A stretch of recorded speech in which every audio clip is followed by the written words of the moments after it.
Gravando, senhor presidente. Muito obrigado, Jailson. Bom trabalho. Muito bom dia a todos. Estamos iniciando a sessão de julgamento da terceira Câmara Julgadora do Tribunal de Impostos e Taxas do Estado de São Paulo. Hoje é dia 18 de junho de 2025. Sejam todos bem-vindos. Hoje nós temos uma sustentação oral e dois advogados que vão acompanhar os votos. Vamos iniciar pela Claro. O relator é o doutor Fábio Soares de Mello, está presente. Doutor, o senhor abre mão da leitura do relatório? Sim, senhor presidente, perfeitamente. Muito obrigado. Então, são duas acusações aqui de emissão de notas fiscais com inobservância de requisito regulamentar, que determina que sejam lançados no documento fiscal todos os valores cobrados a qualquer título do usuário, isso é o item 1, e o segundo 2, que também fala que determina que sejam lançados no documento fiscal todos os valores, inclusive quaisquer redutores e descontos concedidos. É uma matéria que tem reaparecido nesse tribunal. Hoje nós temos um outro caso muito parecido, que é o da TIM. E vamos lá, doutor Fábio, fique à vontade.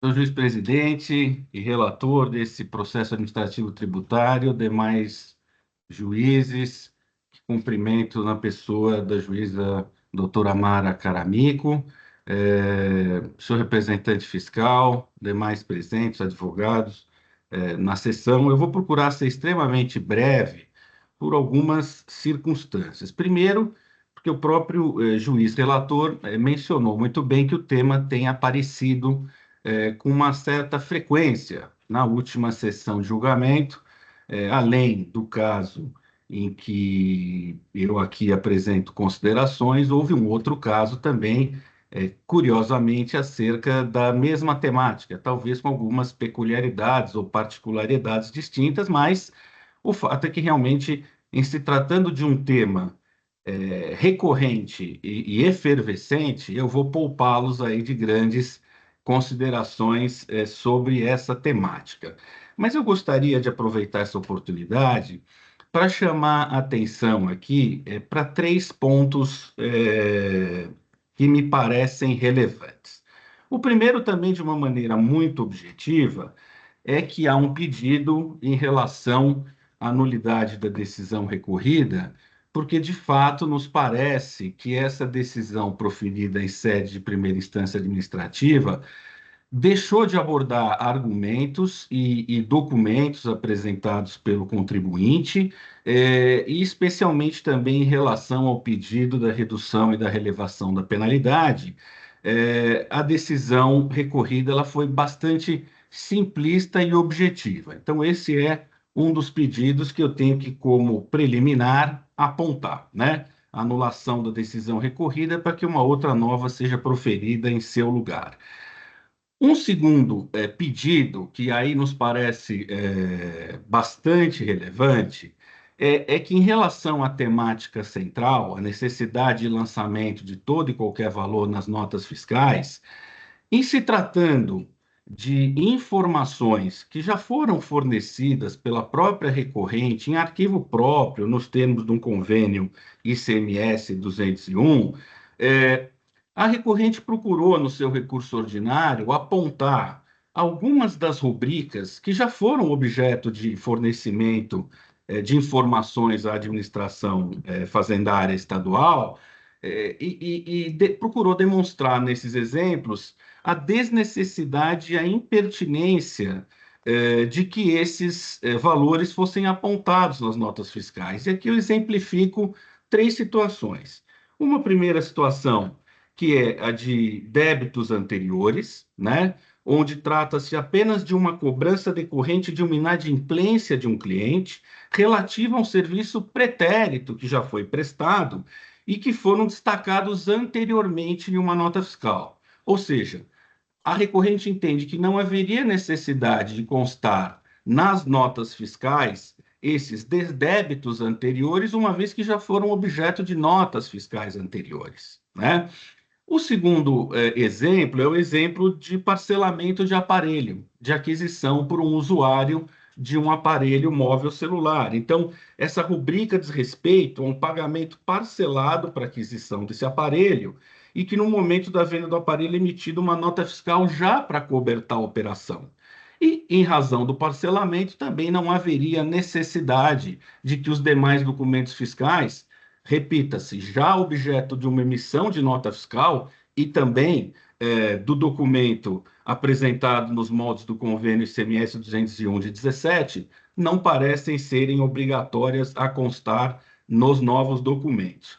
E um terceiro exemplo, que seriam o de créditos anteriores, que não são descontos, não são reduções, mas representam devoluções de valores contestados pelos clientes em razão de faturas pretéritas.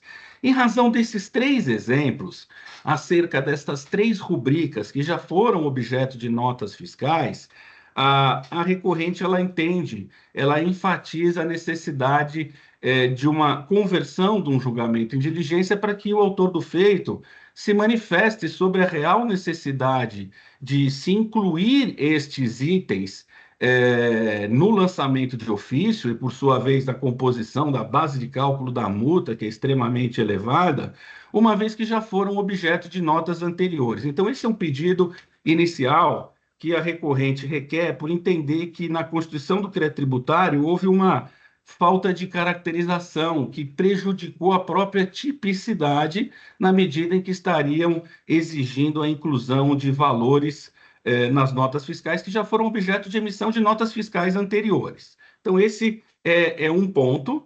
O segundo ponto, primeiro, a nulidade da decisão, segundo, esse ponto, e em terceiro, em relação ao mérito propriamente dito, e eu, obviamente, vou poupá-los da operação, porque já conhecem e já examinaram a questão, eu só gostaria de suscitar um acórdão aqui, proferido pela própria terceira Câmara Julgadora, com significativa composição dos presentes, que estão, não na sua totalidade, mas em que o juiz relator desse caso, Vossa Senhoria, na oportunidade, entendeu pela redução da penalidade aplicada, num caso em que só se exigia também obrigação acessória, exatamente como esse caso, mas eu gostaria aqui só de ler dois trechos dessa decisão, porque me parece se aplicar, caso Vossas Senhorias não entendam pelo provimento integral e o cancelamento do auto,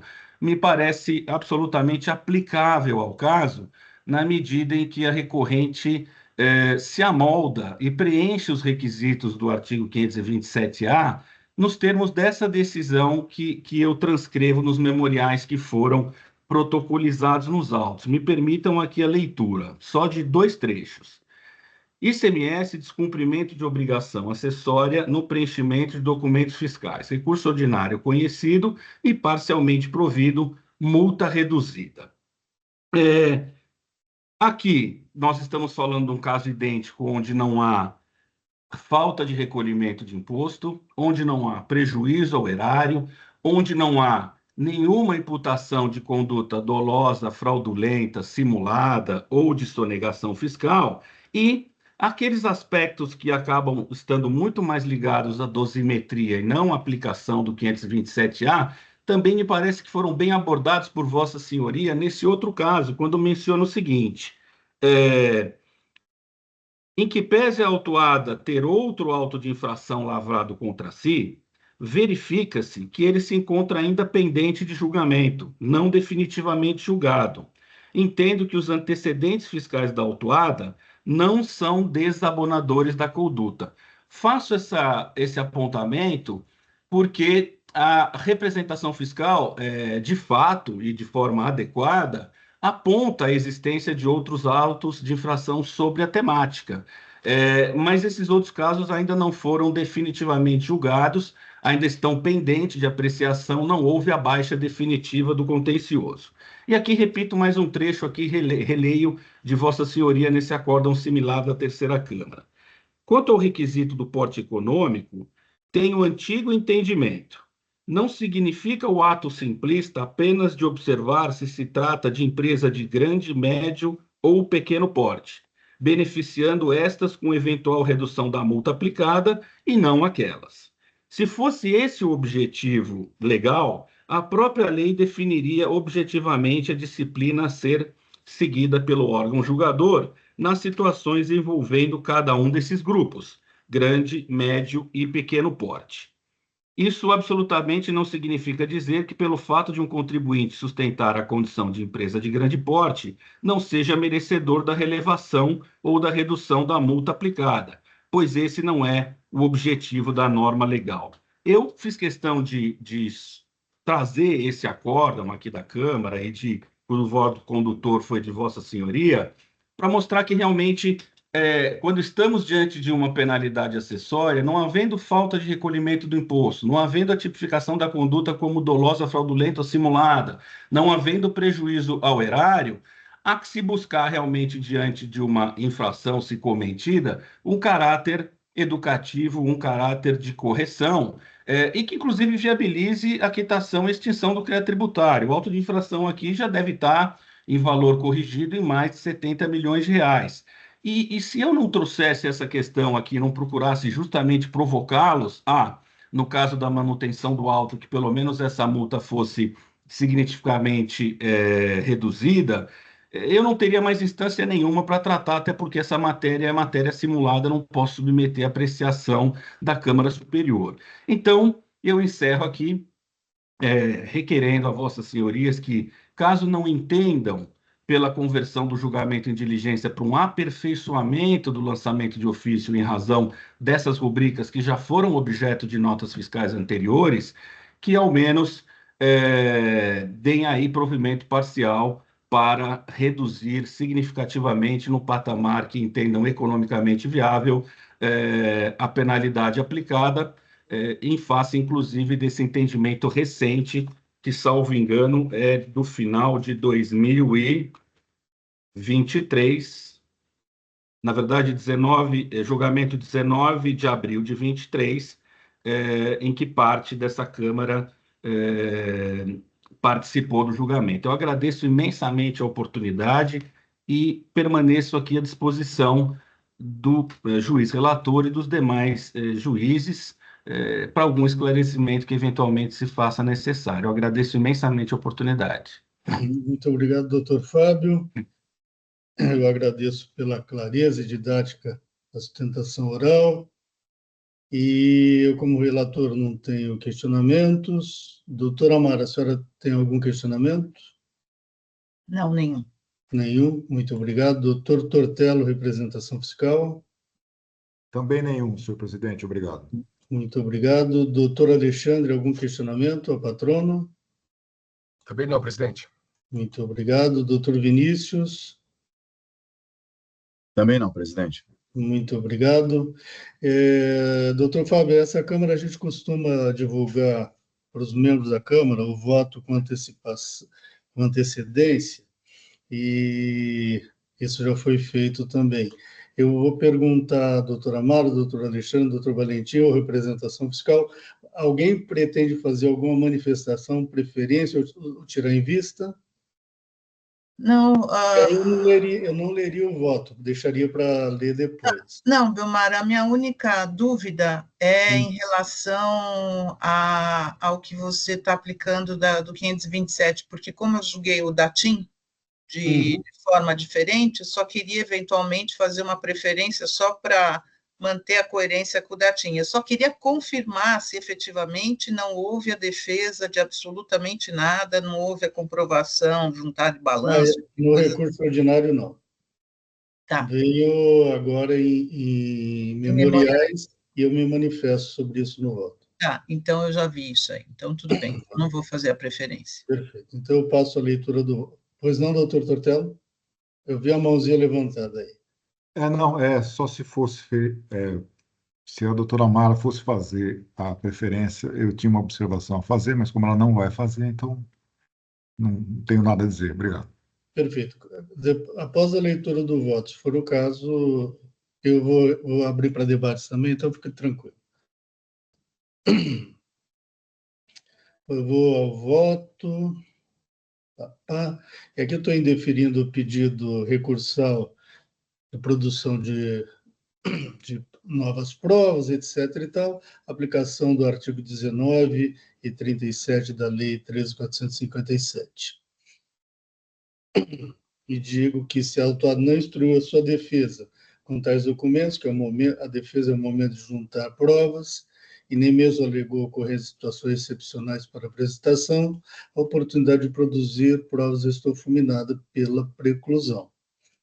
E prossigo. A recorrente apresentou memoriais onde pede a conversão do julgamento em diligência para, abre aspas, que o AFR autuante se manifeste de forma efetiva e conclusiva acerca da necessidade ou desnecessidade de lançamento dos valores apontados nas notas fiscais, fecha aspas, e apresenta os requisitos para aplicação do artigo 527-A do RICMES, inovando em matérias não constantes do recurso ordinário.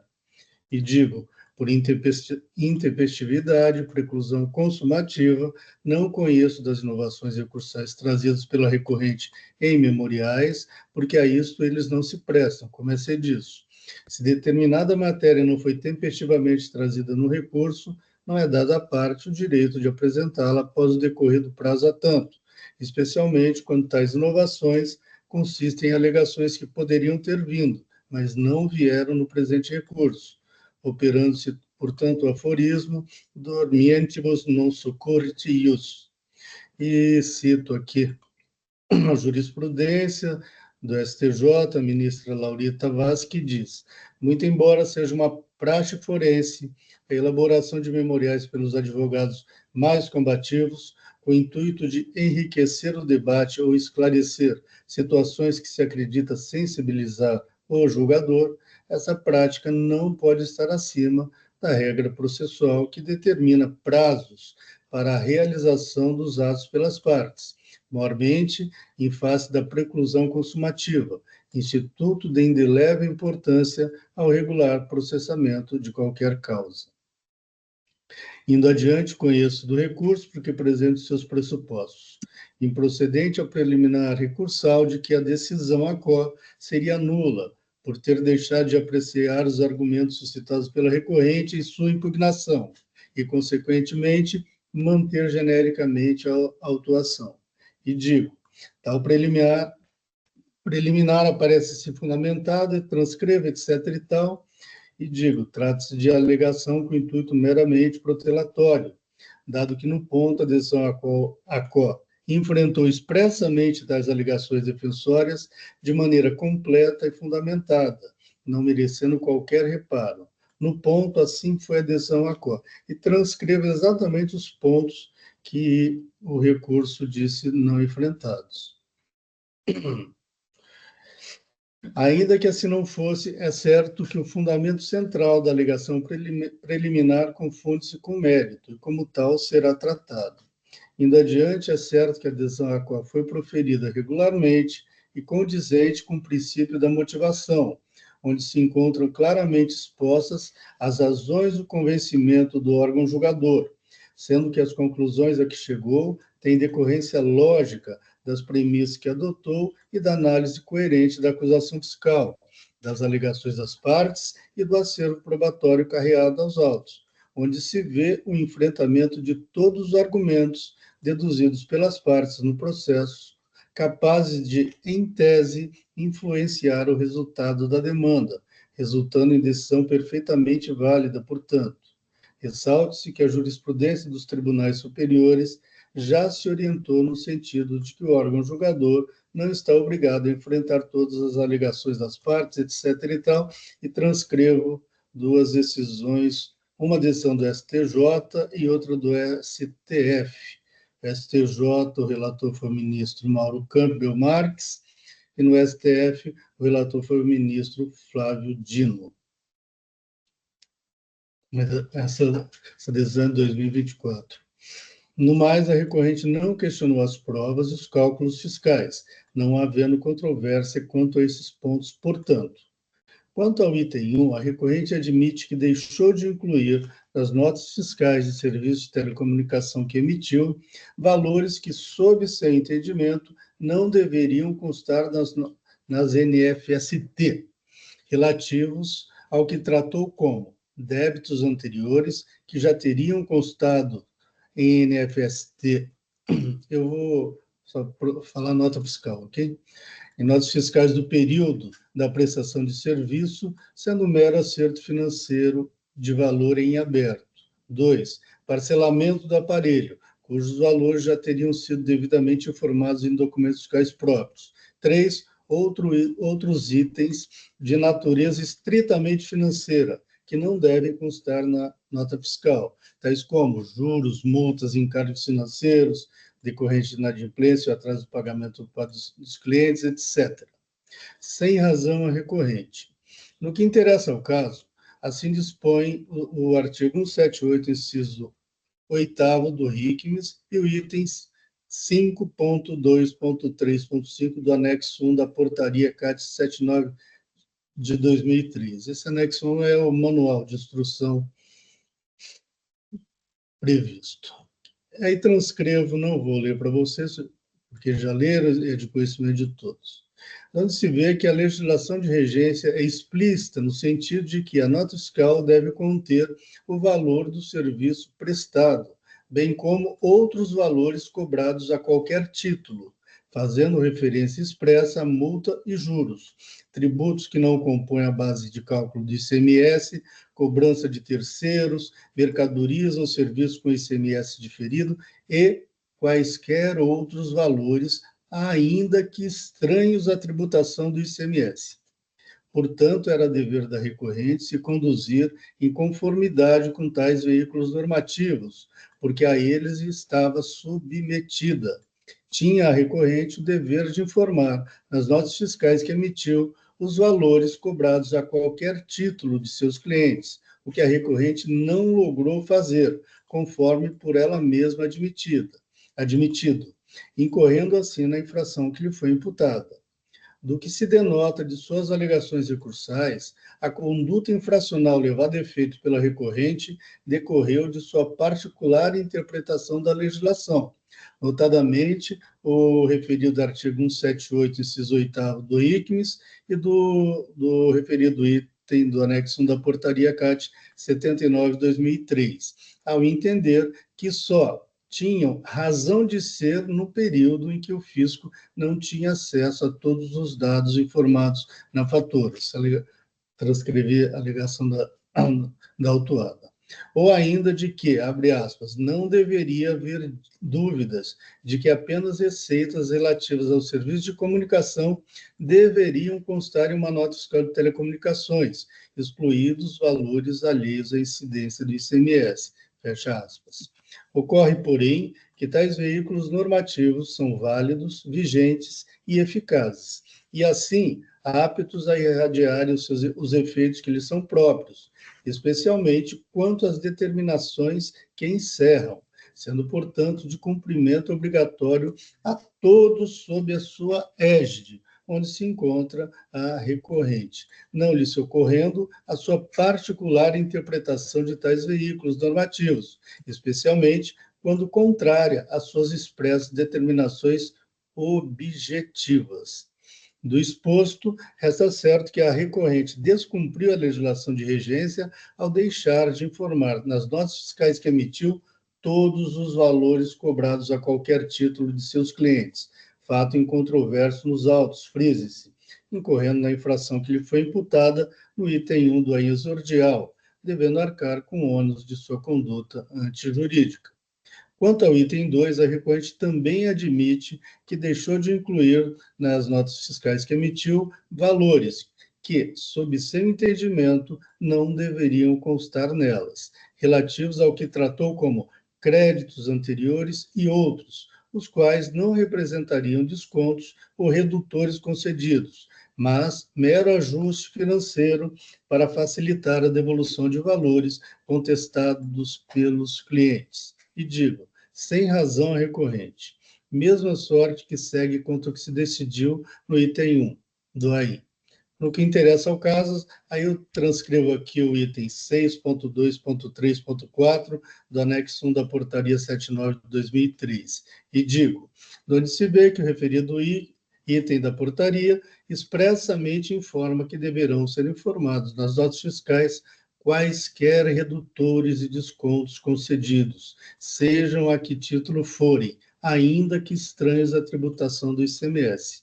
Conforme se comprova especialmente pelo demonstrativo 2B de folhas 2.012.648, alta imensa, até 2 milhões e tanto, não controvertido pela recorrente, frise-se, os valores não informados nas notas fiscais pela recorrente referem-se a ajustes de pagamento em duplicidade, cobrança de parcelamento de saldo, desconto de juros e multa, descontos de aplicativos digitais, dentre outros, o que afasta e enfraquece a alegação recursal de que não se tratariam de descontos por ela concedidos aos seus clientes, pois ela mesma assim denominou-os. Some-se a isso que as demais rubricas, ainda que com outras denominações, consistem em reduções concedidas pela recorrente a seus clientes. E assim sendo, tais valores deveriam ter sido informados nas respectivas notas fiscais emitidas pela recorrente, o que não ocorreu conforme por ela mesma admitida, incorrendo assim também a infração do item 2, tal. Não socorre a recorrente alegar que, abre aspas, não deveria haver dúvidas que apenas receitas relativas ao serviço de comunicação deveriam constar na nota fiscal, etc. Conforme já exposto, a legislação determina que se informe nas notas fiscais todos os valores cobrados a qualquer título, bem como quaisquer redutores e descontos concedidos, sejam a que título forem, ainda que estranhos à tributação do ICMS, não socorrendo a recorrente a sua particular interpretação da legislação em sentido contrário. Por fim, indefiro o pedido recursal subsidiário de, abre aspas, que a multa seja relevada nos termos autorizados pelo artigo 527-A, seja porque a recorrente não apresentou tempestivamente fundamentação que apontasse para a justeza de tal deferimento, seja especialmente porque a recorrente não produziu qualquer prova quanto ao preenchimento dos requisitos para a fruição dos benefícios do artigo 527-A do RICMES, sem o que não é possível analisar se a recorrente faz jus ou não à redução ou relevação da multa aplicada. Vencidas na essência as razões recursais, conheço do recurso e nego-lhe provimento. É como votei, senhores, em discussão, representação fiscal. Nada a acrescentar, senhor presidente, apenas parabenizá-lo pelo voto. Muito obrigado. Doutora Mara. Acompanho. Muito obrigado. Doutor Alexandre. Acompanhe seu voto, presidente. Muito obrigado. Doutor Vinícius. Parabéns pelo voto, presidente. Vou acompanhar. Muito obrigado. Voto registrado no empate. Encerro discussões. Quórum.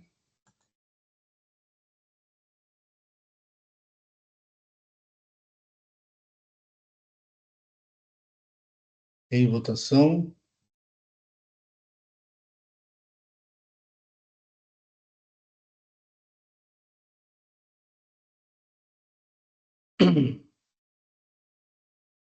Encerrando a votação.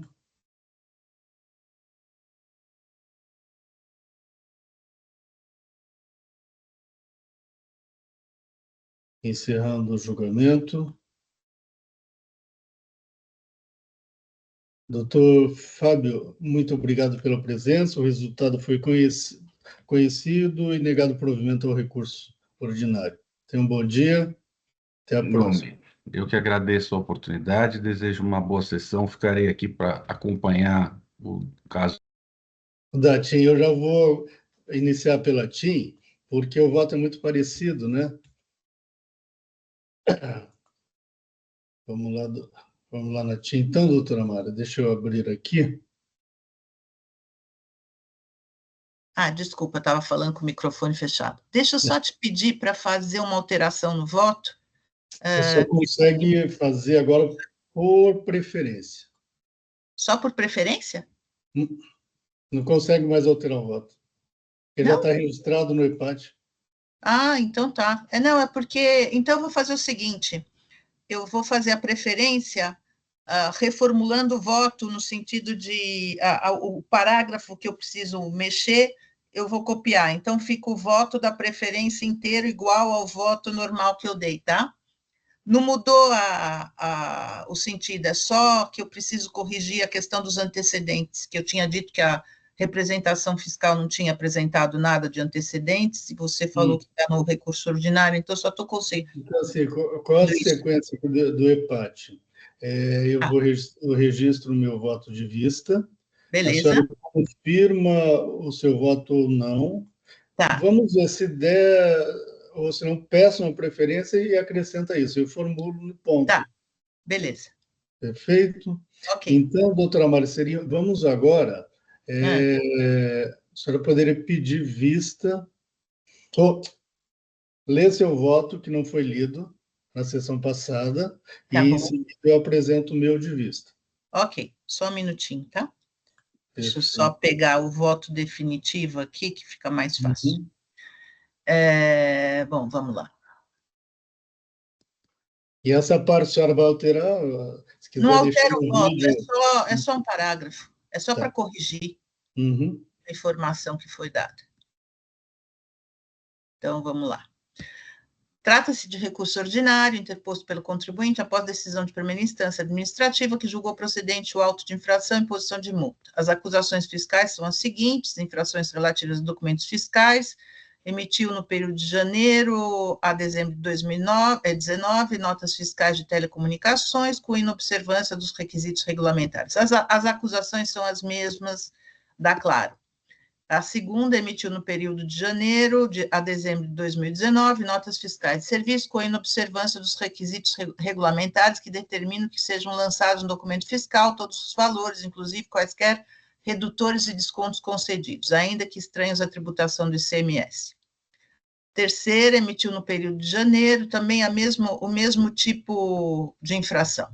Em síntese, a recorrente alega em suas razões preliminarmente que o crédito tributário teria sido parcialmente extinto nos meses de janeiro a agosto de 2019 por força da decadência, conforme o artigo 150, parágrafo 4º. No mérito, que teria seguido as regras previstas pelo convênio ICMS 115 de 2003, de forma que serviços que não fossem de telecomunicação não precisariam ser indicados na nota fiscal, que a portaria CAT 79 de 2003 teria extrapolado o disposto no artigo 178.8, traz doutrina acerca das obrigações acessórias e faz um monte de outras considerações. Então, esse é o relatório. Estou lendo mais na diagonal para a gente passar mesmo ao voto. O aí em discussão trata de 3 acusações fiscais da mesma natureza: emissão de janeiro a dezembro de 2019 de notas fiscais de serviço de telecomunicação sem observância de requisitos regulamentares, qual seja o lançamento nos documentos fiscais de todos os valores cobrados a qualquer título do usuário do serviço e ou constante das faturas comerciais emitidas em violação ao artigo 178.8 do RICMES e artigo 9º, B, inciso 3, combinado com o anexo 1, item 5235, da portaria CAT 79 de 2003. A decadência alegada não ocorreu, dado que esta se conta pelo prazo do artigo 173.1 do CTN, conforme jurisprudência do STJ, in verbis. E aí eu cito o recurso especial sobre multa isolada, quando existe multa isolada, que a decadência se conta pelo 173.1. Deixa eu só ver onde é que está aqui. E aí trago várias jurisprudências a respeito desse fato. Assim, afastada a decadência do lançamento das infrações por descumprimento de obrigação acessória, dado que esse se conta de acordo com o artigo 173.1 do CTN, não do artigo 150 do mesmo diploma legal. No mérito, verifica-se que o trabalho fiscal que originou o AIM teve como objeto a análise de correta ou incorreta emissão de documentos fiscais pela recorrente, realizando-se confronto entre os dados constantes das notas fiscais emitidas no período de 2019 e os dados constantes nas respectivas faturas comerciais de cobrança dos assinantes. O fisco identificou diversas informações que constavam nas faturas comerciais e que também supostamente deveriam constar nas NFSTs emitidas, conforme determina o artigo 178 e tal.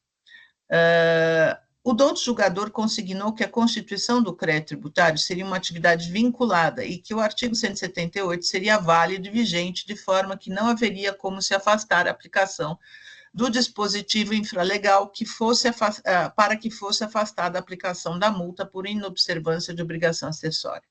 Defende o recorrente que as NFSTs, que a NFST é emitida pela prestação de serviço de telecomunicação, conforme prevê a cláusula 1ª do Convênio 115/2003, de forma que serviços que não sejam de telecomunicação não precisam de serem indicados na nota fiscal. O convênio em si, que disciplina a matéria, não prevê essa obrigatoriedade. As próprias informações constantes no site da Cefaz indicam que a NFST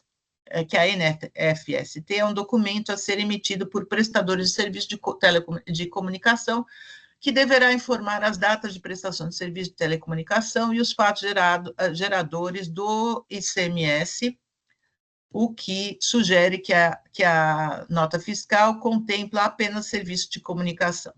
Por outro lado, segundo defende, entender apenar o recorrente por descumprimento de obrigação acessória que não tem correlação necessária com o fato gerador do imposto, dado que não implica em valor do imposto a ser calculado sobre os valores supostamente omitidos ao fisco, gera uma incoerência da norma, que só se justifica existir para verificar se os valores efetivamente destacados foram, de fato, levados à tributação. Defende que não se pretende, com esse entendimento, que seja declarada a inconstitucionalidade de qualquer dispositivo normativo. O que se quer é que seja feita a melhor interpretação do artigo 178, para que seja reconhecido que apenas os valores que tenham sido apurados com a prestação de serviço de telecomunicação é que, de fato, precisam ser incluídos nas NFs. De fato, os deveres instrumentais existem fundamentalmente para possibilitar a fiscalização do pagamento do tributo, de forma que, se não há uma obrigação principal que possa ser fiscalizada, não é legítimo que seja exigido o cumprimento de obrigações instrumentais. A jurisprudência do STJ sobre o tema é no sentido de que, mesmo que o ordenamento jurídico tributário considere certo grau de independência entre a obrigação principal e acessória, notadamente quanto ao cumprimento desta última, não há como se admitir o funcionamento da máquina estatal nos casos em que não há interesse direto na arrecadação tributária. E, de fato, a mim me parece que não faz sentido se exigir que valores que não serviriam para compor a base de cálculo do tributo pudesse compor o dever instrumental da norma do artigo 178.8 do RICMES. É o que se vê nos casos dos autos. Além disso, a Corte já decidiu que o ente federado pode instituir dever acessório a ser observado por pessoas físicas jurídicas, ainda que o sujeito passivo da aludida obrigação acessória não seja contribuinte do tributo ou que inexistente, em tese, hipótese de incidência tributária, desde que observados os princípios de razoabilidade, proporcionalidade e íncitos no ordenamento jurídico. Da mesma forma, a jurisprudência do STJ é no sentido de que o cumprimento de obrigações acessórias relacionadas a tributos que foram declarados inconstitucionais não é exigível por não haver interesse da arrecadação de tributos, o que tornaria inexigível a exigência do cumprimento da referida obrigação acessória. De forma semelhante, no julgamento do RE número tal, o Supremo Tribunal decidiu que não se poderia admitir a criação de encargos por quem não integra a relação jurídica. O ministro Marco Aurélio, que relatou a matéria, fez o seguinte questionamento: se não há competência para a instituição do tributo, como é possível o fisco municipal criar obrigação acessória? O sistema não fecha. Por fim, a jurisprudência do TJ é no sentido de que a obrigação acessória segue a principal, de forma que, caso seja reconhecida a inexigibilidade da obrigação principal, a obrigação instrumental não subsiste. A lógica é bem simples, a obrigação acessória assegura a fiscalização e o cumprimento da obrigação principal. Dessa forma, ainda que se reconheça que as obrigações acessórias e principais têm caráter autônomo, não se pode negar que há uma inter-relação finalística entre elas. É que a obrigação acessória, mesmo sendo um dever independente do pagamento do tributo, apenas existe em função da existência potencial da obrigação principal. Porém, no caso presente, não há na norma uma exceção ou uma especificação de quais os valores que deveriam ser mencionados no documento fiscal. Ao contrário, a norma é genérica e não estabelece, nem restringe ou exemplifica os valores que deveriam ser informados, apenas revela que todos e quaisquer valores cobrados deveriam ser informados. Desta forma, mesmo que a norma possa ser desproporcional e irracional, pois obrigaria o contribuinte a informar valores, inclusive, que não comporiam a base de cálculo do tributo, fato é que a norma não excepciona, levando a crer que a generalidade foi mantida e utilizada de propósito para alargar e compor o maior número de situações sem qualquer tipo de exceção. E tal obrigação acessória se relacionaria justamente para que o fisco pudesse verificar se os valores cobrados realmente não compõem a base de cálculo do tributo, por se tratarem, como defende a recorrente, de serviço de valor adicionado. A recorrente menciona que as atividades meios, serviços suplementares, facilidades adicionais, receitas financeiras ou quaisquer outras materialidades alheias à incidência do ICMS, em definitivo, não corresponderiam a um possível fato gerador do imposto, tratando de materialidades distintas da prestação do serviço de comunicação, e conclui que, por essa razão, não caberia exigir uma indicação em notas fiscais de serviço de telecomunicação. Novamente, a interpretação de que apenas os valores que comporiam a base de cálculo de ICMS ou estivessem no campo de desenho é que deveriam compor nas notas fiscais. Mas, como já exposto, as normas apontadas como violadas pelo fisco determinam que quaisquer valores faturados juntamente com serviços devem ser expressos no documento fiscal. Nota-se que não se está discutindo se há incidência de ICMS sobre tais valores ou não, mas a autoridade fiscal apenas identificou que havia a obrigatoriedade de que esses montantes fossem mencionados nos documentos fiscais e não foram. Veja-se que, no caso presente, a autuação apenas diz respeito ao descumprimento de obrigação acessória referente à menção nas notas fiscais de outros valores cobrados dos consumidores, sem adentrar na análise de quais valores teriam sido cobrados ou de quais valores deveriam ter sido mencionados. Desta forma, a autuação apenas menciona a objetividade do descumprimento da obrigação. Assim, o fisco não questiona que tipo de valor deixou de ser mencionado, nem questiona tratar-se ele de serviço de telecomunicação que faria necessariamente parte da base de cálculo do ICMS. Apenas se insurge quanto à omissão da declaração de todo e qualquer valor extra cobrado e não mencionado no corpo do documento fiscal. Desta forma, objetivamente, é incontroversa a infração e seu cometimento pela recorrente, que não a nega. Por este motivo, não há como ser ela mantida na forma como foi identificada. Não há como não ser ela mantida na forma como foi identificada pelo autor do feito. Todavia, a relevação ou redução da multa isolada se justifica pelos princípios da proporcionalidade, racionalidade e equidade, e não enseja violação à regra da legalidade.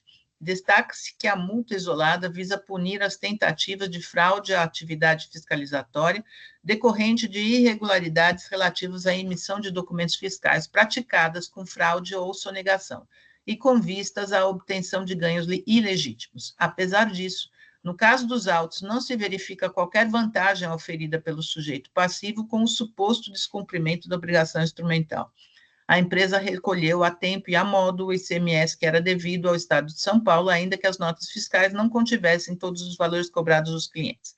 O suposto descumprimento de dever instrumental não obstou a apuração do ICMS ou o cumprimento a tempo e a modo da obrigação principal, o pagamento do tributo. Anote-se que o erro ou omissão na escrituração ou informação prestados pelo contribuinte não preenche isoladamente os pressupostos legais ou subsume aos elementos do conceito legal delituoso. No caso, não há que se falar em dolo, considerando que não há qualquer débito tributário decorrente de obrigação principal. Destaca-se que a legislação punitiva deverá ser interpretada teleologicamente para que sejam atingidos os objetivos que são almejados pela punitiva. Desta forma, é possível que seja afastada a aplicação da multa quando se verifica que a norma punitiva não visava reprimir uma conduta, ainda que, em uma interpretação literal, essa conduta estaria enquadrada no tipo legal. Não há qualquer óbice para tanto. Repita-se que a obrigação acessória é apenas instrumental e serve ao interesse da arrecadação ou fiscalização dos tributos, de forma que, caso a obrigação principal tenha sido cumprida, sem que a fiscalização tenha sido embaraçada, a obrigação acessória deverá ser proporcionalizada de forma razoável a atingir o seu caráter educativo e não representar confisco. No caso, não há qualquer controvérsia quanto a este fato. Anote-se que, nos casos em que o sujeito passivo pagar os tributos e age com boa-fé, o cancelamento ou redução da multa encontra respaldo no artigo 108 do CTN, que dispõe que a autoridade fiscal poderá aplicar a equidade na aplicação da legislação tributária. Esse instrumento poderá ser usado para afastar a multa aplicada, ainda que a equidade não pode levar à dispensa do pagamento do tributo. Essa regra não é aplicável às multas, porque a equidade recomenda o cancelamento de multas excessivas por representar uma sanção confiscatória. Esclareça-se ainda, conforme se depreende do artigo 112, as infrações tributárias poderão, ainda deverão ser relevadas, caso exista alguma dúvida quanto à tipificação, à natureza ou extensão do fato, de forma que a lei comina penalidades deverá ser interpretada de forma mais favorável ao sujeito passivo. No caso sobre apreço, conforme demonstrado pelo recorrente, a redução da penalidade é passível de acordo com o artigo 527-A, que dispõe que a multa isolada poderá ser reduzida ou relevada por órgão julgador administrativo, desde que a infração tenha sido praticada sem dolo, fraude e simulação e não implique falta de pagamento do imposto. Conforme já exposto, aqui o descumprimento de obrigação acessória não foi praticado com dolo, fraude ou simulação e não implicou em falta de pagamento de tributo, de forma que é possível a aplicação do artigo em referência de modo a calibrar e a dosar a penalidade imposta conforme os antecedentes da recorrente e ainda seu porte econômico. A jurisprudência do TIT é nesse sentido, e aí eu reproduzi um acórdão. Veja-se que no caso do próprio DJT, que a própria DTJ, perdão, não DJT, reconhece que é possível que haja redução do valor da multa isolada, caso haja o proferimento de 3 votos nesse sentido no julgamento do recurso ordinário. É o que deverá ocorrer no caso em julgamento. Embora a recorrente seja empresa de grande porte, entendo que não é este fato que deve ser levado em consideração para diminuir o valor da penalidade imposta. Isto porque o que justifica a diminuição da penalidade é a sua desproporção de valor com o ato praticado ser mais ou menos lesivo ao fisco. Desta forma, o que se importa em relação ao porte econômico é a dosimetria da pena a ser imposta, ou seja, uma menor diminuição da penalidade imposta do que se aplicaria a uma empresa de menor porte, sem os meios e os recursos econômicos e financeiros de uma grande empresa como a recorrente. Assim, isso deverá ser levado em consideração na hora de ser dosada a penalidade imposta. Embora a representação traga em suas contrarrazões histórico do recorrente, que ela tem antecedentes, não entendo que tenha comprovado a reincidência ou a contumácia da recorrente na prática desta específica infração, o que aí sim importaria na não dosimetria da pena. Por este motivo, entendo que os antecedentes fiscais da recorrente também não depõem contra o seu direito de dosimetria de penalidade imposta, até porque uma empresa de telefonia como a hora recorrente dificilmente deixaria de cumprir algum tipo de dever acessório pelo volume de operações que faz, e especialmente por lidar, na maioria de suas operações, com pessoas físicas, consumidores finais. Assim, por estarem preenchidos os requisitos que autorizam a aplicação do artigo 527-A ao caso concreto, como acima mencionado, e tendo a recorrente justificado a sua aplicação, Entendo que a multa aplicada deva ser reduzida para o patamar de 10% sobre o valor originalmente imposto à recorrente. Isto porque a infração não foi praticada com dolo, fraude e simulação, não impediu que o tributo fosse apurado a contento, dado que o fisco dispunha de outros elementos para verificar o montante dos tributos devidos, não houve nos autos a cobrança ou exigência de imposto, não há notícias nos autos de infração de autos de infração lavrados contra a recorrente sobre a mesma infração e o porte econômico da recorrente, segundo o meu entendimento, suporta e está condizente com o pagamento do valor de 10% do valor inicialmente cobrado da multa, de forma a ser este um valor proporcional e educativo para punir o comportamento irregular da recorrente. No mais, aplico a súmula 13, quanto aos juros sobre a multa, e deixo de conhecer os argumentos quanto à confiscatoriedade da penalidade imposta, dado ter ela sido aplicada com base em norma vigente e não declarada inconstitucional pelas Cortes Superiores. Por este motivo, conheço parcialmente do recurso da recorrente, na parte conhecida, dou-lhe parcial provimento, para reduzir as penalidades impostas no item 1, 2 e 3 do AIM para 10% do valor originalmente fixado pelo autor do feito. É como voto. Muito obrigado, doutora Mara. Eu pedi visto, antes, porém, eu peço a todos que mantenham o WhatsApp ligado. Todos.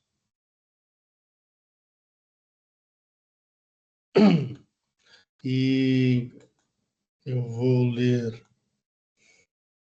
o meu voto. E aqui eu digo, pedi vista dos autos, em razão do voto proferido pela ilustre juíza relatora, doutora Mara Caramico, a quem rendo as minhas homenagens de estilo, que manteve as acusações fiscais formuladas no AIM exordial, porém reduziu as multas para 10% de seu valor original, nesses termos incisos. Transcrevo boa parte do voto da doutora Mara e digo: aproveito o relatório produzido pelo relator e peço vênia para dela divergir quanto à redução da multa, como passo a expor. A legislação paulista prevê que a multa pode ser reduzida, elevada ou reduzida, desde que atendidos os requisitos previstos no artigo 527-A do RICMES, que transcrevo. A recorrente não foi acusada de ter agido com dolo, fraude ou simulação, e também não há notícia de que as infrações ocorridas implicaram falta de pagamento do imposto. Não vou botar a preposição. Entretanto, em que pese o atual entendimento da Câmara Superior de que os requisitos objetivos para redução seriam aqueles constantes do caput do artigo 527A, tem que fazer a correção.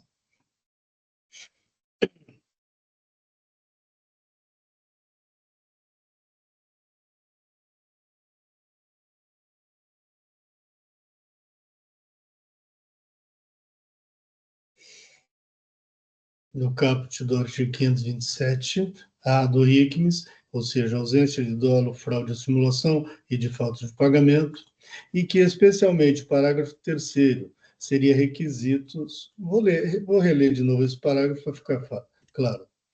Entretanto, em que pese o atual entendimento da Câmara Superior de que os requisitos objetivos para a relevação da multa seriam aqueles constantes do caput do artigo 527-A do RICMES, e que, especialmente, o parágrafo 3º seria requisito subjetivo, balizador da dosimetria, tem o antigo posicionamento, ainda não modificado, divergente, no sentido de que a verificação das condições para redução e elevação das multas aplicadas decorre da interpretação conjunta das condições estabelecidas tanto no caput do referido artigo 527-A, como em seus parágrafos.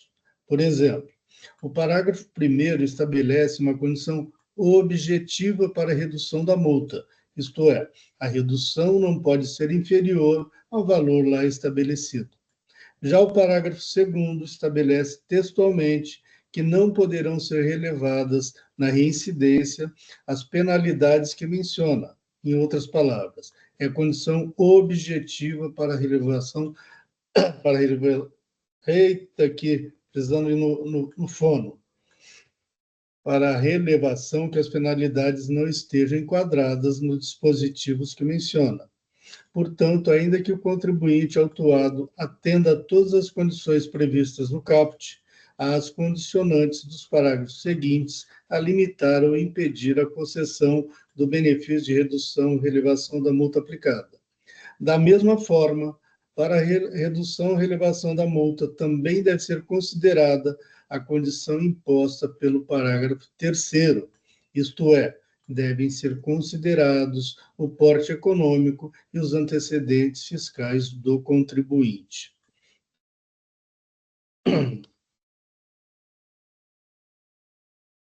Fazendo uma pequena correção, se alterar o sentido. Logo, a meu ver, tanto o caput do referido artigo 527-A como seus parágrafos são condições objetivas a serem observadas conjuntamente quando da análise quanto à aplicação dos benefícios de relevação ou redução da multa aplicada e sem os quais tais benefícios não podem ser concedidos. Só um minuto, tem algum microfone aberto aí? Nesse sentido, foi entendimento da Câmara Superior desse tribunal, no julgamento do AIN número tal, mantendo a decisão proferida por esta terceira Câmara Julgadora, em 26/10/2017, vencedor o voto de vista por mim proferido, já inscrito em dívida. Aqui eu lembro que a Câmara Superior não adentrou ao mérito, mas, de qualquer forma, esse voto restou mantido. Forte nesse entendimento, entendo não ser possível reduzir a multa aplicada, porque tem... Peraí, deixa eu fazer outra correção aqui, isso foi feito ontem à noite, desculpa. Para nesse entendo não ser possível aplicada à recorrente, porque tem... Entendo não ser possível reduzir a multa aplicada à recorrente, porque tem ela antecedentes fiscais desabonadores, dado que já teve lavrado contra si mais de 20 AINs, conforme consta da base de dados do Fisco Paulista, o que foi bem apontado pela douta representação fiscal em suas contrarrazões ao recurso ordinário, e surgindo condição impeditiva tanto nos termos do caput do artigo 527-A, combinado com o seu parágrafo 3º, que transcrevo. No mais, acompanho o voto da ilustre juíza relatora na parte que entendeu ser procedente o AIS ordial. E assim eu conheço do recurso ordinário e nego-lhe provimento. É como voto. Em discussão, representação fiscal. Muito obrigado, senhor presidente. Parabenizar a ambos pelo voto, tanto a doutora Mara quanto ao senhor. E não tenho nada a acrescentar por enquanto. Esse processo já foi objeto de uma manifestação nossa na sessão passada. A Câmara contava com a mesma composição, então eu acredito que seja desnecessário relê-lo novamente. Então, são apenas com essas considerações que eu teria. Muito obrigado, doutor Tortello. Doutora Mara. É só uma explicação, porque fica meio estranho eu votar o da TIM assim e o da Claro de outro jeito. A Câmara Superior, ela reforma a decisão da Câmara Baixa quando o contribuinte não justifica e nem comprova os requisitos do artigo 527-A, tá? Não era assim, antigamente era só você pedir que era a representação fiscal que tinha que dizer que ele não cumpria os requisitos, tá? Eu não concordo muito com essa mudança de jurisprudência ou de posicionamento, mas, de toda forma, são autos recentes e deveria ter sido comprovado, trazido balanço, etc., o que, no caso da TIM, especificamente, embora não tenha sido muito específico, ele justificou o cumprimento do 527-A.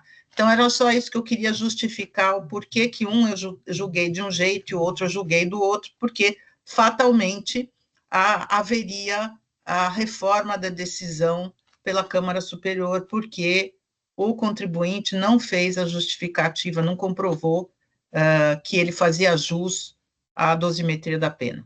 Tá? É isso. Aproveito essas suas considerações também, porque no caso ele pediu e ele aponta lá os requisitos, no outro não. Por isso que teve decisões diferentes quanto aos fundamentos, mas não quanto ao resultado. E eu sei que essa minha posição também é minoritária, essa forma que eu voto. Doutora Mara, a senhora já fez o seu voto? Já fiz tudo. Perfeito. Senhora... Eu fiz a preferência, eu copiei o voto e só mudei as coisinhas que precisava mudar. Perfeito. Não seria importante colocar aqui isso, de preferência para tal, e repito o voto com as correções que eu entendi necessárias? Acho que não. Era só um parágrafo, é a mesma coisa. Talvez fosse bom, sabe por quê? Porque pode se perder, entendeu? Tá bom, então eu faço. Você reabre para mim de novo, por favor? Deixa eu editar. Porque aqui dá desistir do voto de preferência. Redigir preferência, é isso? Isso. Tá, beleza, só um instante. Para fazer correções do meu voto, e retranscrevo. Preferência.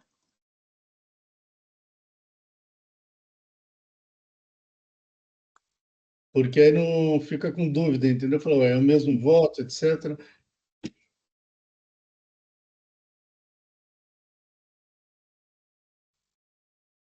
Bom, enquanto a doutora Mara vai editando, doutor Alexandre. Eu só um minutinho. Eu pus só assim, pedir preferência apenas para realizar algumas correções no meu voto original. Assim, segue o voto devidamente corrigido. Tá bom assim? Perfeito, ótimo. Perfeito. Obrigada. Não aparece ainda, hein? Já fui. Perfeito. Vamos, doutor Alexandre. Desculpa, Alexandre. Não tem problema. Eu vou acompanhar o voto da doutora Mara. Perfeito, muito obrigado. Doutor Vinícius. Parabéns aos votos. Eu vou acompanhar o doutor Belmar. Muito obrigado. Com isso, a gente encerra debates. Quórum.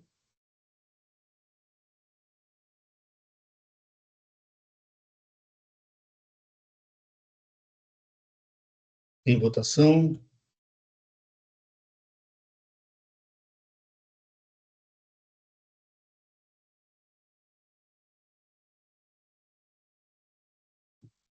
Encerrando a votação.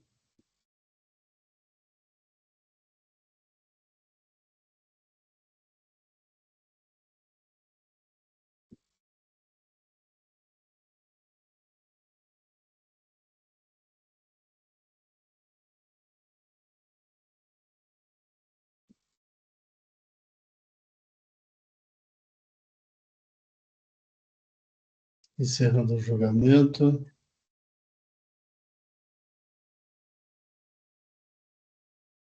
Muito bem, doutor Eduardo Lopes Cardoso. Então, prevaleceu o meu voto de vista, conhecido o recurso do recurso e a ele negado o provimento. Muito obrigado, tenha um bom dia. Obrigado. Até mais.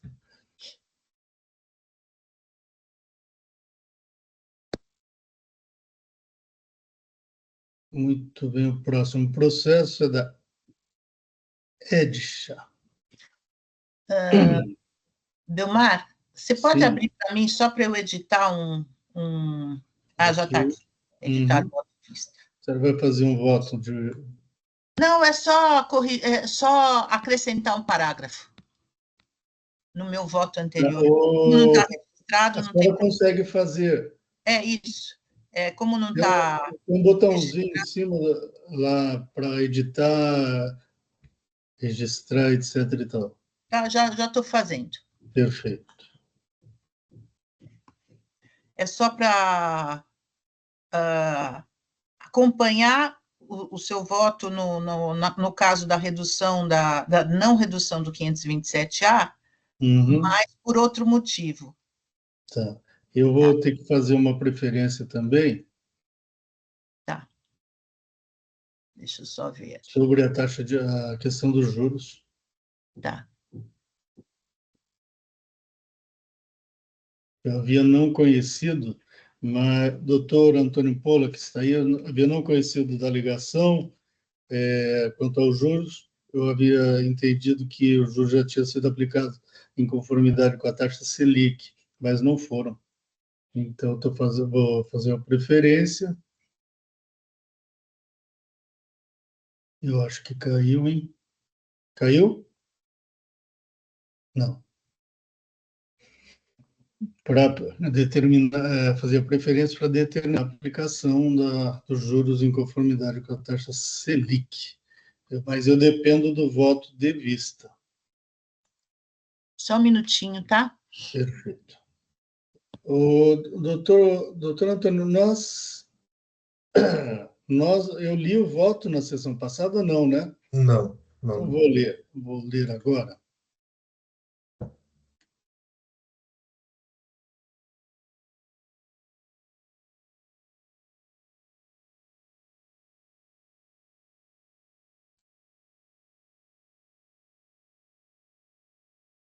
Aqui é o recurso misto, ofício e ordinário.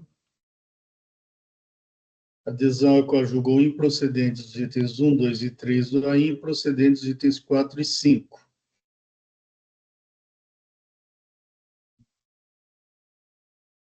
Deixa eu Tem um ver. relatório grande aqui que eu não costumo fazer, mas vamos lá. Teve diligências, o processo já andou bastante, foi distribuído e redistribuído. E digo que dou por cumprida a diligência determinada as folhas tais, e digo, antes de passar ao julgamento dos recursos, faz necessário me manifestar sobre a diligência determinada pela 8ª Câmara, numa das anteriores distribuições, né? A qual, com a máxima vênia, respeitosamente, ouso entender como despicienda para o deslide do caso, porque foge ao motivo determinante da glosa fiscal, qual seja a não apresentação do CIAP pela autuada, conforme expressamente reconhecido por tal decisão. Transcrevo e digo, para facilitar o entendimento do caso, transcrevo a parte da decisão da 8ª Câmara no que interessa ao caso. E diz, da análise que faz os autos, entendo que o processo não é de ser decidido nessa oportunidade. Em especial, a necessidade de maiores informações no tocante ao item 4. Conforme consta do relato da acusação, bem como do relatório circunstanciado, o fisco não contesta a legitimidade dos créditos do ativo permanente tomados pela autuada. A acusação limita-se à não escrituração do CIAP. Aí transcrevo, você já receberam o meu voto, já está nos autos, inclusive. E digo, de onde se vê que a referida decisão reconheceu expressamente que o motivo determinante para a autuação foi a não apresentação do CIAP, por entender acertadamente, neste ponto, que o CIAP é o instrumento usado pela Fazenda para o controle e verificação dos créditos a serem apropriados sobre a aquisição de bens destinados ao ativo imobilizado. A voz já está indo embora. A apresentação do CIAP é pré-condição estabelecida pela legislação de regência para que o fisco apure a legitimidade dos créditos apropriados pelos contribuintes, constituindo-se, assim, a apresentação do CIAP num dos aspectos extrínsecos, antecedentes e necessários para que, no momento seguinte, o fisco possa apurar a qualidade do crédito apropriado, possa apurar os seus aspectos intrínsecos, como, por exemplo, se decorrente de entrada de ativo permanente, se obedecida a regra do 1,48avos, a correção dos valores apropriados, etc., em que pese ter reconhecido que o motivo determinante da autuação foi a não apresentação do SIAP e que o fisco não contesta a legitimidade dos créditos do ativo permanente, a referida decisão, a contrário senso, determinou que o fisco analisasse aspectos intrínsecos dos créditos apropriados pela autuada a partir de documentos outros apresentados pela autuada. Ocorre, porém, que os aspectos intrínsecos dos créditos apropriados, como, por exemplo, a correção dos valores, legitimidade ou não do crédito apropriado, etc., não constaram como motivo determinante para a autuação.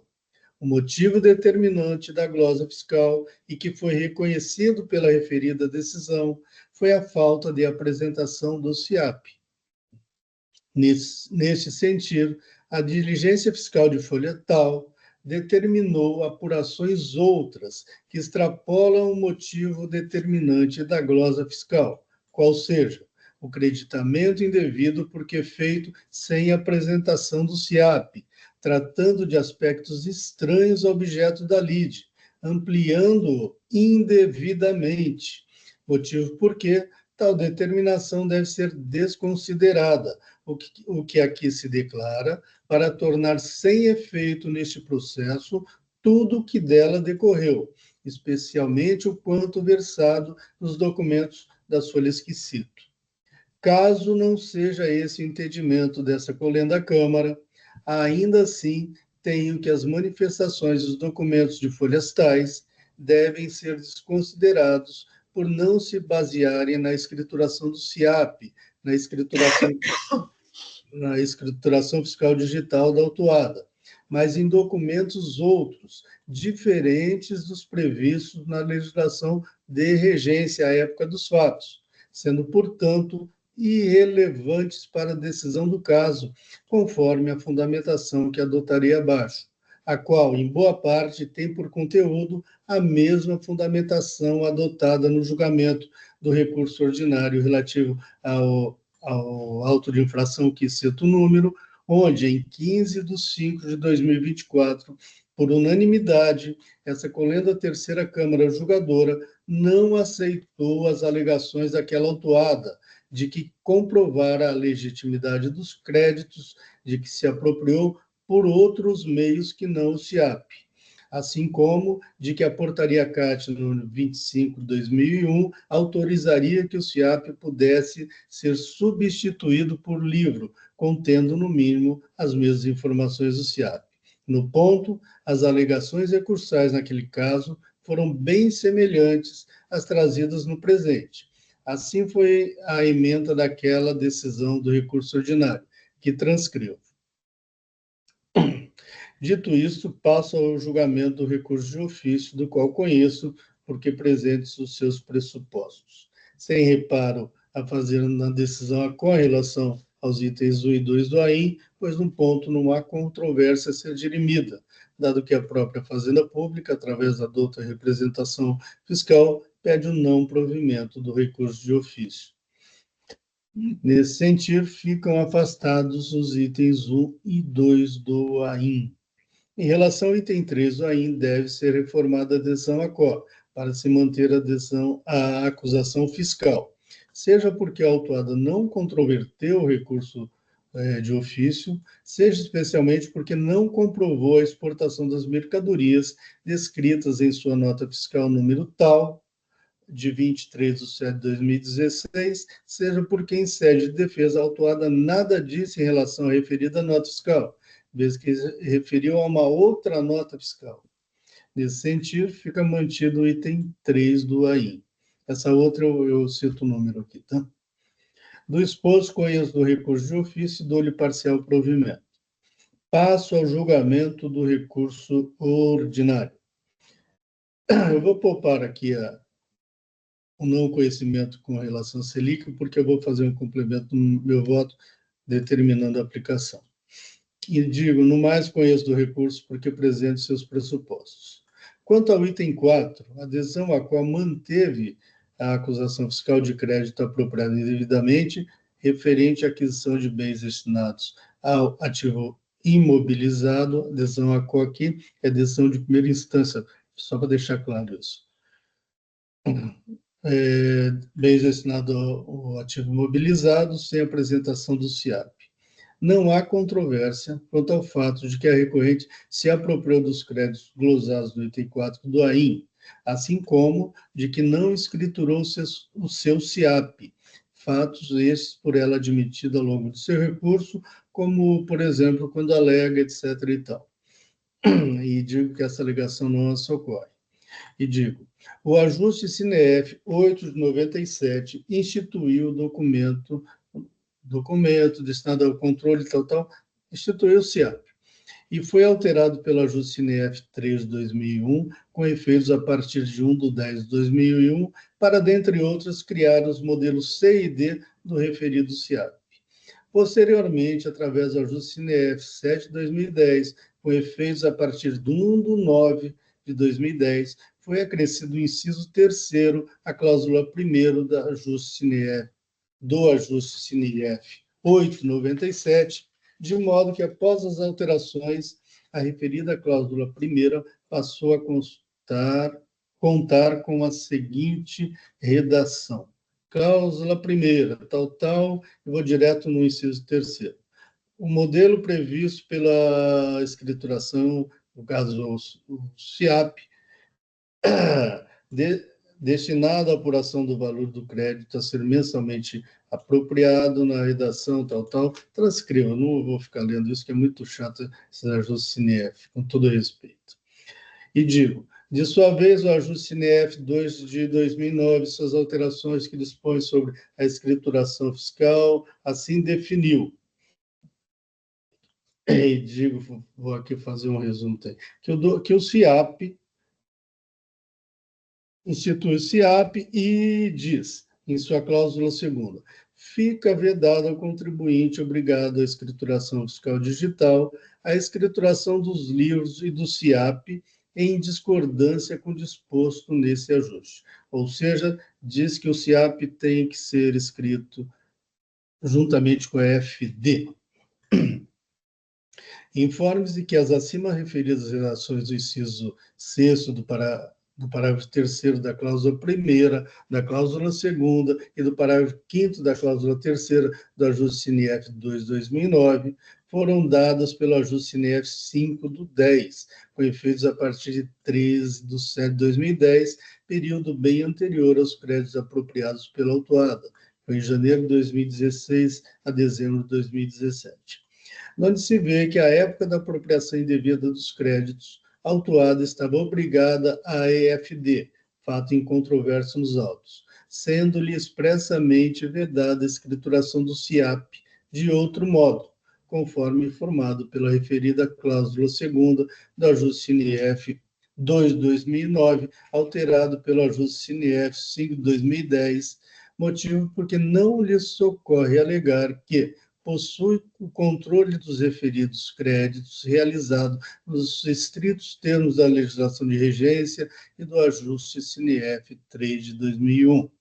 Notadamente porque o ajuste CINEF número 3 de 2001 foi derrogado no ponto, dada sua incompatibilidade com posteriores ajustes CINEF atinentes ao SIAP, pela inteligência do artigo 2º, parágrafo 1º da Lei de Introdução às Normas do Direito Brasileiro, que transcrevo que a lei posterior revoga a anterior, quando expressamente o declare, quando seja com ela incompatível, ou quando regule inteiramente a matéria que tratava a lei anterior. Forte nessas razões, também defiro o pedido recursal no sentido de que seja determinado o retorno dos autos para que realizem nova diligência, a fim de verificar o detalhamento das informações existentes no controle da recorrente e, assim, autorizar o creditamento do ativo imobilizado.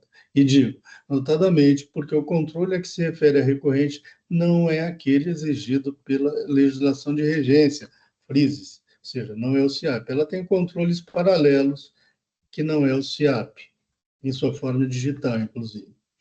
Sem razão a recorrente quando alega que haveria nulidade do AIM por vício do procedimento, porque a portaria CAT número 25 de 2001 autoriza que o SIAP pode ser substituído por livro desde que contenha no mínimo as mesmas informações do SIAP. Não há falar em nulidade nem vício de procedimento sob os fundamentos trazidos pela recorrente. A Portaria CAT 25 de 2001, regra geral, segue válida, vigente e eficaz, especialmente para os contribuintes não obrigados a EFD, Escrituração Fiscal Digital. Porém, em relação aos contribuintes obrigados à EFD, como é o caso da autuada, partes dela foram derrogadas pela legislação posterior, especialmente em decorrência do advento do ajuste CNF 2 de 2009 e suas alterações, e da Portaria CAT 147 de 2009, dada a incompatibilidade de seus mandamentos normativos com a legislação posterior. Como já explicitado, o ajuste CNF 2 de 2009 expressamente veda a criação do CIAP, de outro modo diferente da escrituração fiscal eletrônica. Indo adiante, sem razão recorrente, quando alega que, na pior das hipóteses, deveria a lavratura estar adstrita a multa por falha no preenchimento da EFD, capitulada no artigo 85, inciso 5º, a linha P da Lei 6374 de 89, que assim dispõe. A linha P fala irregularidade de escrituração não prevista nas alíneas anteriores, onde se vê que a referida linha P estabelece a multa para acusação de irregularidade de escrituração. Entretanto, a autuada não está sendo acusada de irregularidade de escrituração. Está sendo acusada de creditamento indevido do valor do ICMS referente à aquisição de bens destinados ao ativo mobilizado sem apresentação do CIAP, aspecto fático que não se confunde com a mera irregularidade de que trata a linha P, que assim não é aplicável ao caso. Uma coisa assim, irregularidade assim, há uma escrituração com alguma irregularidade. Nesse caso, não houve escrituração do CIAP, portanto, não é uma irregularidade, mas não é essa irregularidade residual da linha P. Justamente porque ela tem uma prescrição que abarca exatamente a infração levada a efeito. Não bastasse isso, é certo que tal alegação é genérica e desprovida de fundamentação, não cabendo ao órgão julgador supor o que a parte deixou de motivar. Nesse sentido, fica mantido o item 4 do AIM. Quanto ao item 5, a decisão a qual manteve a acusação fiscal de crédito apropriado indevidamente em valor superior ao valor do imposto destacado na nota fiscal número tal, relativo à entrada de mercadoria no estabelecimento. O recurso é limitado à alegação de que, por erro de digitação, o valor do imposto destacado na nota fiscal tal foi escriturado no valor de R$ 10.543,62, quando o correto seria R$ 10.075,22, pedindo a redução da multa. A mera alegação de digitação não é excludente de infração ou de penalidade e revela a confissão da recorrente do fato infracional a ela atribuído, o qual resultou em apropriação de crédito em valor maior do que o de direito, justificando a glose fiscal de que trata o item 5, que assim deve ser mantida, e manter o item 5.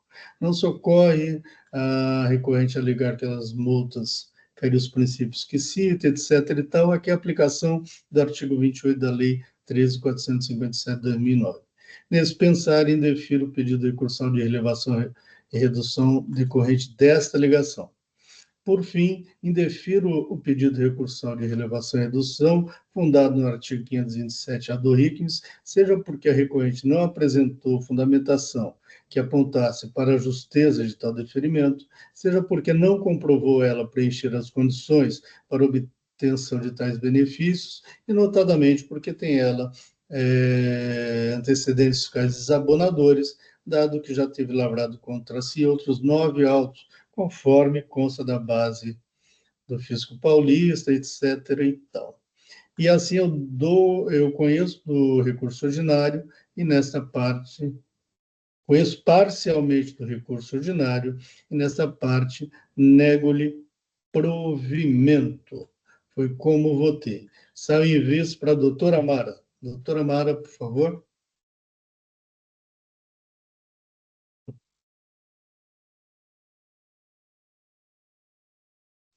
Senhor presidente, só um esclarecimento. Pois não. A questão da súmula 10, Eu vou fazer uma vai ser preferência. objeto da... Isso. Tá, Eu só bem. preciso que a doutora Mara registre. O Belmar, só abre um minutinho de novo para mim, porque eu só quero mencionar que o caso da Eletro, eu julguei de uma forma diferente, porque a situação fática era distinta. Mas aqui é a Edcha. Então, sim, você mencionou, nesse caso, um julgamento que nós fizemos no processo da Electro, certo? Que não se admitiu o SIAP. Eu estou admitindo o SIAP, neste caso, por conta da diligência, contrariamente ao que eu fiz naquele paradigma, tá? Deixa eu só... Eu vou ler aqui, depois eu só faço o esclarecimento, tá? Uhum. Pedir vista dos autos para apreciar melhor a questão. Inicialmente, adoto desde já o relatório do ilustre relator, analisando-se o voto anterior, que converteu em diligência o julgamento, tem-se que, da análise que faço dos autos, entendo que o processo não é de ser decidido nesta oportunidade, em especial, há necessidade de maiores informações no tocante à infração contida no item 2.4. Conforme consta do relato da acusação, bem como do relatório circunstanciado, o fisco não contesta a legitimidade dos créditos do ativo permanente tomados pelo autuado. A acusação limita-se à não escrituração do livro SIAP. Afasto de plano as alegações da recorrente quanto à inexigibilidade do SIAP. Os créditos tributários possuem limites e critérios para seu exercício pelos contribuintes. O SIAP é o instrumento usado pela Fazenda para controle e verificação dos créditos a serem apropriados sobre a aquisição dos bens. Contudo, observa-se nos autos que em nenhum momento o fisco contesta a legitimidade dos créditos escriturados, mas apenas e tão somente a ausência do SIAP. Conforme alega o recorrente, a mesma possui o controle previsto no CNF 3 de 1.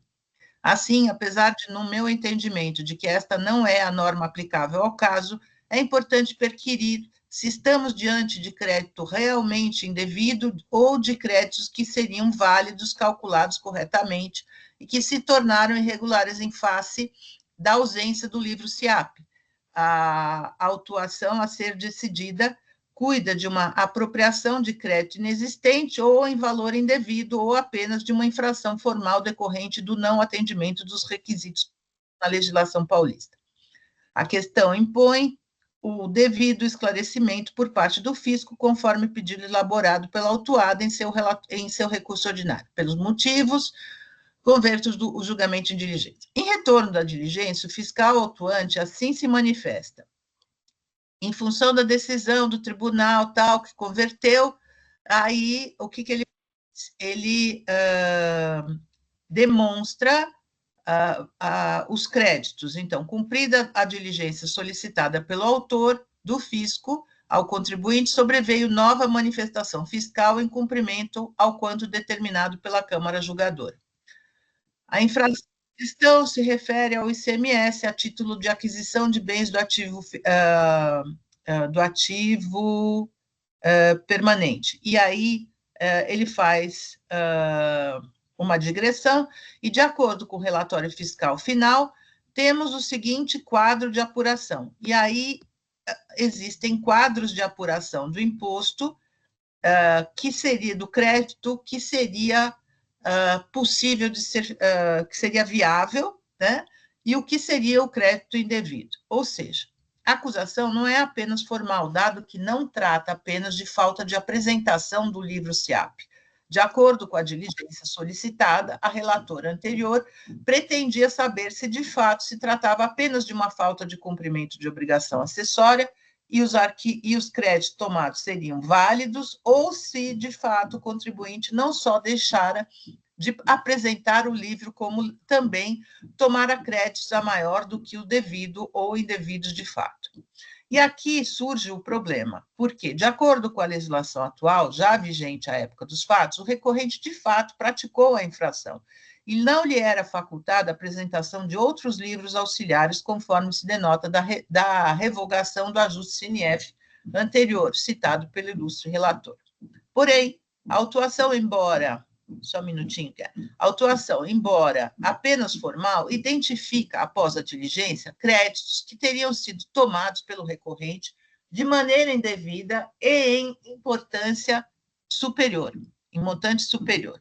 O fiscal autuante se ateve às normas infralegais e regulamentares que determinaram que a falta de livro de SIAP já é motivo de creditamento. Doutora Amara, só um minutinho, por favor. Pois não. Oi? Alô? Tem algum microfone aberto e tem um barulho, batida. Não, é o meu que está aberto, que eu tenho uma reforma aqui em cima da minha cabeça. Sinto muito. Desculpa. Então tá. Tá um bate-estaca aqui, desculpa. Porém, a atuação, embora apenas formal, identifica, após a diligência, créditos que teriam sido tomados pelo recorrente de maneira indevida e em montante superior. O fiscal autuante se ateve às normas infralegais e regulamentares que determinam que a falta de livro SIAP já é motivo de creditamento indevido e exigência dos valores creditados indevidamente. Ora, aqui devemos interpretar a norma que dá direito ao crédito e a sua regulamentação, que exige o livro SIAP para tornar válidos os créditos. E aqui não há lugar para se declarar uma ilegalidade em face da norma superior, mas se verificar se o regulamento cumpre a norma ou o extrapola. E, nesse sentido, entendo que, embora o contribuinte tenha realizado um procedimento irregular, foi demonstrado que, ao menos, parte do crédito por ele tomado seria admitido e seria válido caso tivesse cumprido com a norma do SIAP. Assim, não vejo como desconsiderar por completo nem a autuação, nem os créditos do recorrente, porque, de fato, foi descumprida por ele a norma infralegal, que impõe para a tomada do crédito que os controles sejam realizados pelo contribuinte por meio de livro próprio, para ensejar o creditamento, o perfeito controle pelo fisco autuante dos valores efetivamente tidos como aproveitados. Desta forma, de acordo com o princípio da proporcionalidade e da razoabilidade, entendo que seria desarrazoado, desproporcional com a finalidade da norma, glosar todos os créditos, mesmo tendo sido verificado pelo fiscal autuante que o recorrente faria jus à parte dos créditos glosados. E também seria desarrazoado se admitir créditos que o contribuinte entende serem indevidos, sem que ele tenha cumprido a legislação impondo ao fisco um trabalho hercúleo para a sua averiguação. Assim sendo, entendo que devam ser admitidos como bons apenas os créditos levantados pelo autor do feito, posto que estes estariam sendo admitidos apesar de comprovada a autuação e depois de detalhado trabalho de levantamento efetivado pelo fiscal. Os demais que o contribuinte ainda entende devidos e que pretende discutir ainda nestes autos não deverão ser considerados, pois, de fato, houve o descumprimento da obrigação regulamentar de regular a escrituração do FD do livro SIAP. Não cabe agora ao contribuinte pretender algo que sequer este juízo tem condições de aferir, dada a natureza efetiva da autuação, como bem ressaltado pelo ilustre relator. Portanto, em prol da justiça fiscal e da verdade material, que vigem o processo administrativo, dado que, embora não demonstrado pelo contribuinte através do SIAP, o autor do feito logrou identificar a sua veracidade e validade, e para não se prejudicar o contribuinte por seu irregular comportamento, dou parcial provimento ao recurso, mas apenas para considerar como válidos e não indevidos os créditos tomados pelo recorrente, que foram identificados pelo fiscal autuante em cumprimento à diligência realizada e na exata medida e proporção ali identificados. Os demais créditos, embora o recorrente pretenda o seu reconhecimento, a discussão estaria adstrita a se perquirir a origem dos créditos e se realizar uma investigação muito mais detalhada do que a já realizada, lembrando que o contribuinte não cumpriu com sua obrigação acessória de apresentar sua contabilidade fiscal de forma determinada pela legislação regulamentar vigente, e este foi o motivo inicial e principal da autuação, que, ao fim e ao cabo, foi integralmente cometida pelo recorrente na forma declarada pelo relato fiscal. Assim sendo, ousando divergir do ilustre relator, dou provimento parcial ao recurso do contribuinte na forma acima mencionada. Quanto aos demais itens do auto, acompanho o ilustre relator. Todavia, em relação à aplicação do 527-A, acompanho o relator quanto à sua não aplicação, no caso concreto, mas não pelo fundamento por ele dado, mas porque, no caso vertente, existe a cobrança de imposto ser essa circunstância impeditiva à aplicação do referido artigo.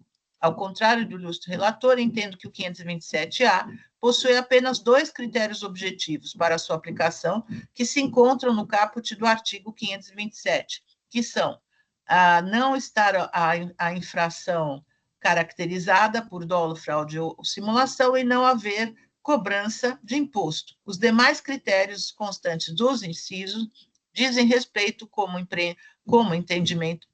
entendimento fixado pela Câmara Superior à dosimetria da pena e tem a ver com a graduação a ser dada à penalidade imposta ao montante de redução que deverá ser concedido ou não da penalidade. Ou seja, se o porte econômico da empresa for grande, e dependendo das circunstâncias do caso concreto, a redução da penalidade poderá ser menor. E vice-versa, se for de pequeno porte, haverá uma justificativa para se proceder a uma redução maior. Da mesma forma, se existirem antecedentes fiscais do contribuinte demonstrando que ele é contumaz no seu procedimento errático, existe fundamento para, embora tenham sido preenchidos os requisitos objetivos do 527-A, não ter havido prática de dolo, fraude ou simulação e não haver cobrança do imposto. Não se efetuar qualquer redução da penalidade, ou seja, são critérios subjetivos os constantes dos incisos que o julgador deverá levar em consideração ao dosar o quanto deveria reduzir de penalidade. Desta forma, entendo que a redução não se aplica, porque um dos critérios objetivos da norma não foi cumprida, e há a cobrança de imposto por ser acusação de crédito indevido. É como voto. Deixa eu só colocar aqui. No meinho aqui eu vou colocar. Tá. A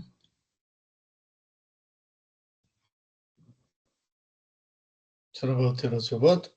Não, só vou colocar aqui, diferentemente do votado no AIN número... Deixa eu ver qual que era o número do AIN. Só um minuto. Eu vou habilitar, então. A senhora vai alterar o seu voto do EPAC. Eu já tô Nele? você já me habilitou. Eu só vou colocar o número do AIN. 4.151.809, dígito 3, cuja situação fática é disso. Enquanto a senhora faz a alteração, eu vou ler aqui a preferência que eu fiz relativamente aos juros. E digo, pedi preferência para reformular o meu voto em relação aos juros exigidos, e assim determinar que os juros aplicáveis ao caso sejam limitados à taxa Selic, em decorrência da alteração do entendimento desse tribunal, datada de 9/6/2022, através da revisão da súmula vinculante 10/2017, que determina que seja aplicado, os juros serão calculados em conformidade com a taxa Selic. Com este acréscimo, conheço o recurso ordinário e dou-lhe parcial provimento apenas para adequar os juros à súmula 10/2017 desse tribunal, revisada em 9/6/2022. E já registrei esse complemento. Doutora Mara, já inseriu o voto? Já. Perfeito. Em discussão, doutor Tortello. Nada a acrescentar à discussão, senhor presidente. Obrigado. Muito obrigado. Doutor Alexandre. Eu vou acompanhar o voto da doutora Mara, presidente. Muito obrigado. Doutor Vinícius. Nada a acrescentar à discussão, vou acompanhar o doutor Belmar. Muito obrigado. Encerrado os debates.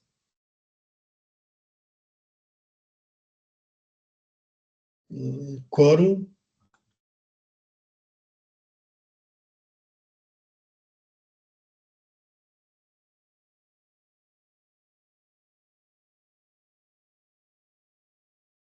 Em votação.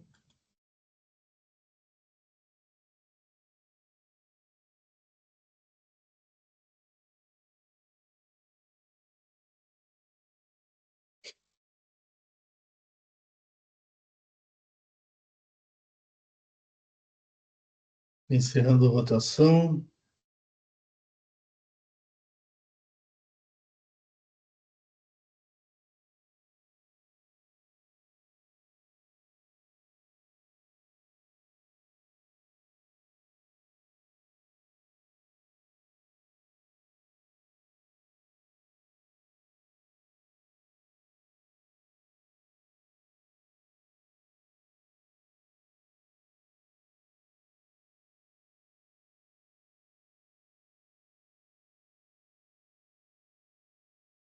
Encerrando o julgamento. Doutor Pollock, então foi, e doutor Tortello, foi dado parcial provimento ao recurso de ofício e foi dado parcial reconhecimento ao recurso ordinário, nos termos do meu voto de desempate, apenas para determinar a aplicação da taxa Selic ao cálculo dos juros, doutor Antônio. Muito obrigado. Agradeço, um bom dia. E até uma próxima. Bom dia.